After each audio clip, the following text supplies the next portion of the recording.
So hello guys welcome to my new video. अनि आजको भिडियोमा हामी हेर्छौँ फेरि चाहिँ फर्स्ट टाइम हरर स्टोरी। यो क्रेडिट सबै क्रेडिट जान्छ हाम्रो युट्युबर साथी त नभनौँ, साथी त भन्नु न। मैले यो आधी हेरिसकेँ गाइज।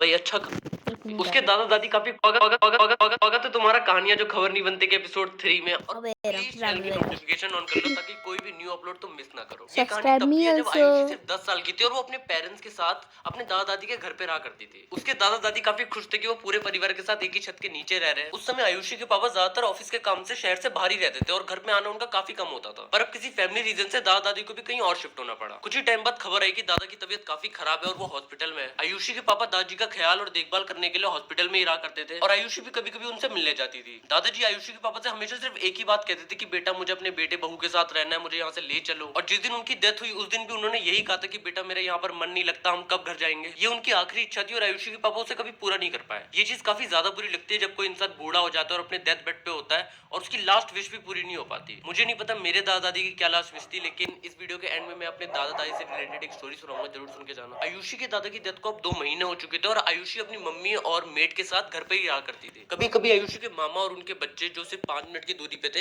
वो उनके घर पे आ जाते थे टाइम स्पेंड करने, मूवी देखने के लिए। उन लोगों का अब ऐसा रूटीन हो गया था कि वो रात में 2-3 बजे तक ही सोते थे। अब एक दिन आयुषी और उसकी मम्मी को किचन से कुछ बर्तन गिरने की आवाज आई। उन्होंने ये सोचकर इग्नोर कर दिया कि कोई चूहा होगा, उसने बर्तन गिराया होगा। लेकिन अब हर रात 2-3 बजे के आसपास सेम बर्तन गिरने की आवाज आने लगी। कुछ रात तो इन्होंने इन आवाजों को ऐसे इग्नोर किया, ये सोचे कि हम इस अपार्टमेंट में 10 साल से रह रहे हैं और ऐसी सोसाइटी में कोई घर में घुस नहीं जाता, तो प्रोबेबली चूहे ही होंगे जो बर्तन गिरा रहे हैं। पर अब वो बर्तन गिरने की आवाज रुकी नहीं रहती। हर रात सेम टाइम में ऐसा लगता था कि किचन में कोई कटोरी या चम्मच गिर ही रहे हैं। लेकिन एक टाइम आ गया जब रेड ट्रैप में चूहे नहीं आ रहे थे लेकिन आवाज आना बंद नहीं हुई। अब एक रात उनकी नींद इतनी तेज आवाज से उठी जैसे किचन में कुछ फट गया हो। अब इस बार उन्हें लगा कि घर में कोई चोरी के इरादे से घुस गया हो। फिर उन्होंने अपनी मेड को बुलाया और उसने पूरा किचन चेक करा, पूरा घर छान मारा, लेकिन उसे कोई नहीं मिला। तो उसने आकर बताया कि ना ही उसे कोई घर में दिखा और ना ही किचन में कोई बर्तन गिरा हुआ था। इस इंसिडेंट ने तीनों को बहुत ज्यादा ही डरा दिया था। तेज आवाजों के साथ साथ घर में और भी अजीब सी चीज होने लगी। जैसे कभी कभी आयुषी अपने कमरे की लाइट बंद करके सोने जाती थी और वो सुबह उठती थी तो लाइट ऑन होती थी, और मेड ऐसा कर नहीं सकती थी क्योंकि आयुषी अपना कमरा अंदर से बंद करके सोती थी। और आयुषी की मम्मी भी रात में बीच में कभी नहीं उठती थी। ये सब उनके लिए बहुत ज्यादा अजीब था क्योंकि जिस घर में वो इतने सालों से रह रहे हैं अब उसी घर में उन्हें डर लगने लगा था। अब आयुषी के घर में जितनी भी विंडोज थी ना तो उनमें लोहे की ग्रिल्स लगी हुई थी, तो उसे खोलने के लिए एक हैंडल भी था। लेकिन एक दिन पता नहीं कहां से वो ग्रिल लूज हो गई और रात में बहुत तेज खड़कने लगी। ये बात इसलिए अजीब थी क्योंकि 10 साल में वो ग्रिल कभी लूज नहीं हुई थी और उनमें से कभी ऐसी आवाज नहीं आई थी। ऐसा लग रहा था कि कोई तेज हवा का झोंका उन ग्रिल्स को वाइब्रेट कर रहा है। ग्रिल्स की आवाज इतनी तेज तो नहीं थी पर सोने भी नहीं देती थी रात में। अब हर रात बर्तनों का गिरना, लाइट का अपने आप ऑन हो जाना और अब ये खिड़की का खड़कना, ये सब आयुषी और उसकी मम्मी इत्तेफाक समझ के इग्नोर ही कर रहे थे। पर एक दिन जब वो लोग सो रहे थे तो उनकी मेड उनके पास डरते हुए आई क्योंकि अब उसके कमरे से भी वही ग्रिल्स की खड़कने की आवाज आ रही थी। और तब से कुछ दिनों तक मेड भी अपना गद्दा आयुषी और उसकी मम्मी के रूम में ही लगा के सो रही थी। ये स्टोरी ना मैं रात में पढ़ रहा था और मुझे भी डर लग रहा था और अभी सुनाते हुए भी थोड़ा बहुत लग रहा है। अब एक भी दिन ऐसा नहीं जाता था जब उन्हें ये सारी आवाज परेशान नहीं करती थी। इसलिए अब आयुषी की मम्मी ने अपने फैमिली पंडित से बात करने की सोची और वो पंडित जी ऐसे थे कि उनके प्रेडिक्शन हमेशा सच निकलते थे। उन्होंने फैमिली में बहुत सारे लोगों का डेथ का टाइम भी सही बताया था। पिछले साल जब आयुषी के नाना कैंसर से सफर कर रहे थे तो सभी इन पंडित के पास ही गए थे, पर उस टाइम पंडित जी को पता भी नहीं था कि नाना जी बीमार है और उन्होंने फिर भी ये बता दिया था कि नाना जी अपनी कैंसर से लड़ाई हार जाएंगे। और उसी प्रेडिक्शन के कुछ दिन बाद नाना जी चल बसे। तो अब जब आयुषी की मम्मी की बात पंडित जी से हुई तो उन्होंने बताया कि दादाजी की आत्मा हर रोज घर में आती है। आयुषी की मम्मी को पंडित जी की आवाज सुनकर डर का पता चल रहा था। अब पंडित जी डरने डराने वाले नहीं थे, लेकिन इस बात को लेकर उनकी चिंता भी साफ साफ दिख रही थी। उन्होंने आयुषी की मम्मी को घर में पूजा पाठ कराने की सलाह दी और घर में एक शांति पूजा भी रखवाई, जिससे कुछ टाइम तक तो घर में शांति रही भी। पर फिर कुछ महीनों बाद आयुषी के पापा की जॉब मुंबई में लग गई और सब इस फ्लैट को छोड़कर वहां शिफ्ट हो गए। तब से आयुषी के पापा ने बहुत बार उस फ्लैट को रेंट पे चढ़ाने की कोशिश करी, लेकिन कोई भी टेनेंट वहां पर 1 महीने से ज्यादा रुक ही नहीं पाया। एक टेनेंट की तो उस फ्लैट में शिफ्ट होने के कुछ हफ्ते बाद ही डेथ हो गई और एक टेनेंट जो अपनी पूरी फैमिली के साथ वहां पर रहने आया था उसके भी एक फैमिली मेंबर की वहां डेथ हो गई। कोई भी टेनेंट वहां पर कुछ महीनों के लिए रुकता भी तो बीमार पड़ने लग जाता। तो आयुषी के पापा ने उस फ्लैट पे ताला मारा और आयुषी के मामा को ही भेज दिया। आयुषी और उसकी फैमिली के लिए सब कुछ पहले जैसा हो ही रहा था, लेकिन एक दिन आयुषी को काफी अजीब सपना आया। उसने सपने में देखा कि वो अपने पुराने वाले फ्लैट में अंधेरे में भटक रही है और उसके दादाजी उसे आवाज लगा रहे हैं। दादाजी उसे आवाज लगा रहे थे कि आयुषी बेटा इधर आओ, मुझे तुमसे बात करनी है। अब आयुषी डर के मारे जग गई और उसकी सांसें काफी तेज हो रही थी। उसने अपनी मम्मी को जगाया और उनको भी ये सपना बताया। अब आयुषी की मम्मी ने उसे समझाया कि बेटा सपने सच नहीं होते, भूल जाओ, डरो मत।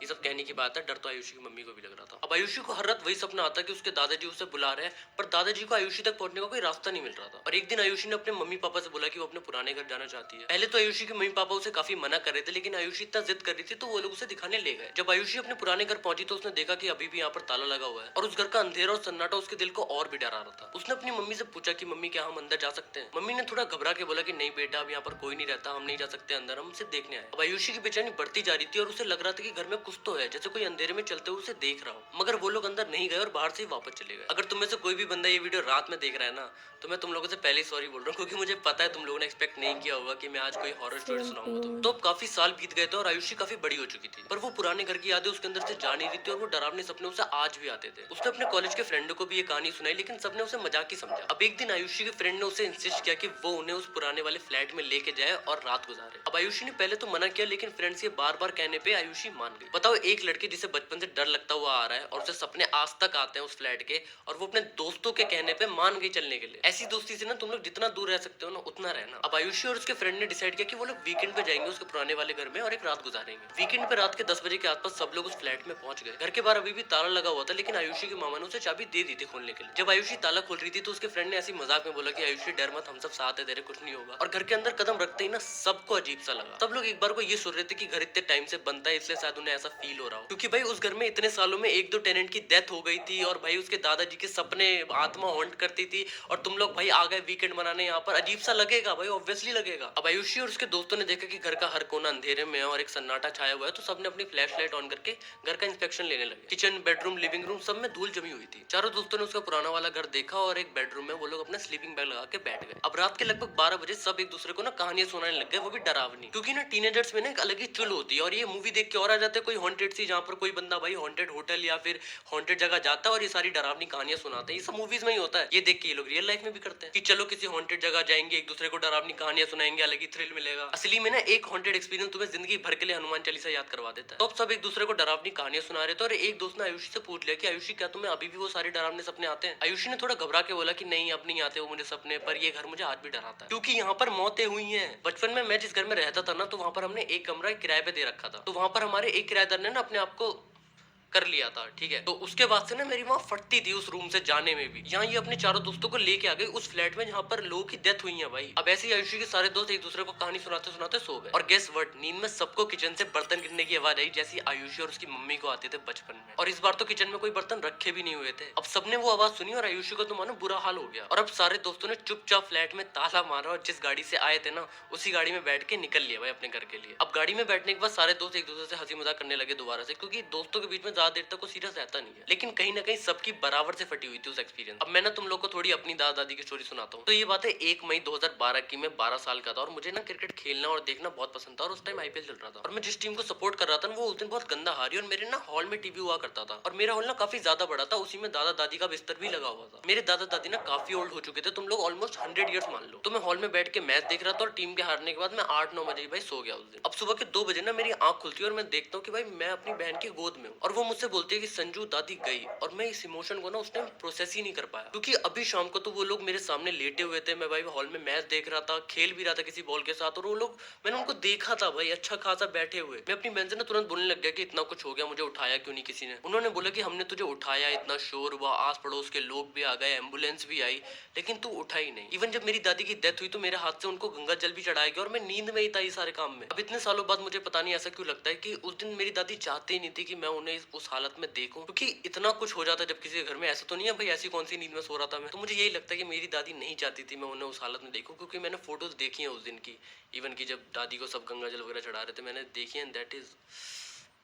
लेकिन उसके बाद से मेरे दादा दादी भी मेरे सपने में बहुत बार आए और वो हमेशा खुश रहते थे और मुझे मतलब कभी डर नहीं लगा सपने में जब भी वो आए। तो यार बस एक बार फिर हम वीडियो के एंड में आ गए और आई होप तुम लोगों को आज की वीडियो पसंद आई होगी। ये सारी स्टोरीज में कहाँ से ढूंढ के लाता हूँ मैं ही जानता हूँ, इसलिए आज की वीडियो का एम रख रहे हैं हम 2000 कमेंट, लाइक का एम नहीं रख रहे, 2000 कमेंट का एम रख रहे हैं। अब मैं तुम लोगों से अगली वीडियो में मिलता हूँ, तब तक के लिए बाय।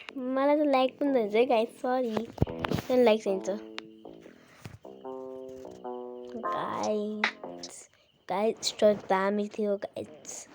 अब आजको लागि चाहिँ नै बाई। अब हामी नेक्स्ट भिडियोमा मिलाइ सर्ट्समा मेरो सर्ट्स चाहिँ हेरिहाल्नु है, कस्तो दामी रिमिक्स हालेको छु मैले। बाय।